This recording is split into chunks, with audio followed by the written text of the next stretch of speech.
ஒன்று பேதுரு 5ஆம் அதிகாரம் அதோடைய 10வது வசனத்தை வாசிப்போம்.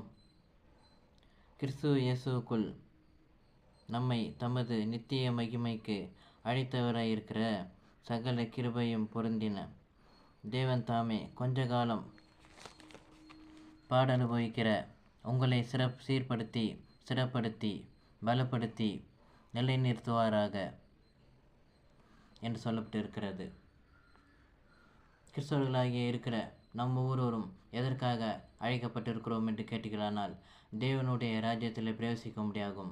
அது மாத்திரமல்ல, தேவன் நமக்கு நிர்ணயித்து வைத்திருக்கிற அந்த நித்திய மகிமைக்குள்ளே பிரவேசிக்க முடியாகும். ஜீவகிரீடத்தின் பெற்றுக்கொள்ளும்படியாகும். அது மாத்திரமல்ல, ஜீவரிச்சத்தின் கனியை புசிக்க முடியாகத்தான் நம்ம ஒருவரையும் அழைத்திருக்கிறார். அந்த மகிமைக்காக நம்ம ஒருவரும் தெரிந்து கொண்டிருக்கிறார்.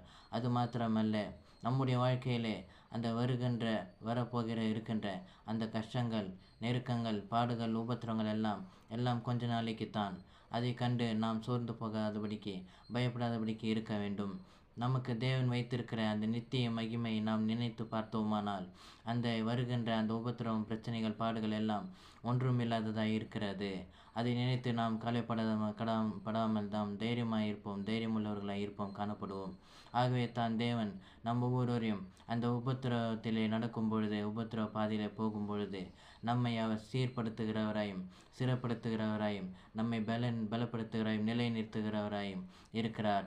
அது மாத்திரமல்ல, உலகப்புறமான காரியத்திலே பார்த்தீர்களானால், ஓட்டப்பந்தயத்திலோ அல்லது அந்த மாரத்தான் என்று சொல்லுகிற அந்த ரன்னிங் ரேஸ் என்று சொல்வார்கள், அதில் ஓடுகிறவர்கள் பார்த்தீர்களானால், அவர்கள் தொடங்கி ஓடுவது ஒரு இடமாக இருக்கும்.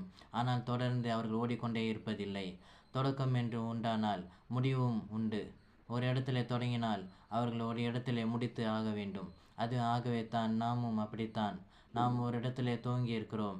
நாம் தேவனுடைய ராஜ்யத்திலே முடிக்கிறவர்களாக இருக்கிறோம், காணப்படுகிறோம். நாம் தொடர்ந்து ஓடிக்கொண்டே இருக்க மாட்டோம். அதற்கென்று ஒரு முடிவு உண்டு, நிச்சயமாக முடிவு உண்டு. உன் நம்பிக்கை வீண் போகாது என்று சொல்லி வேதத்தில் வாசிக்கிறோம்.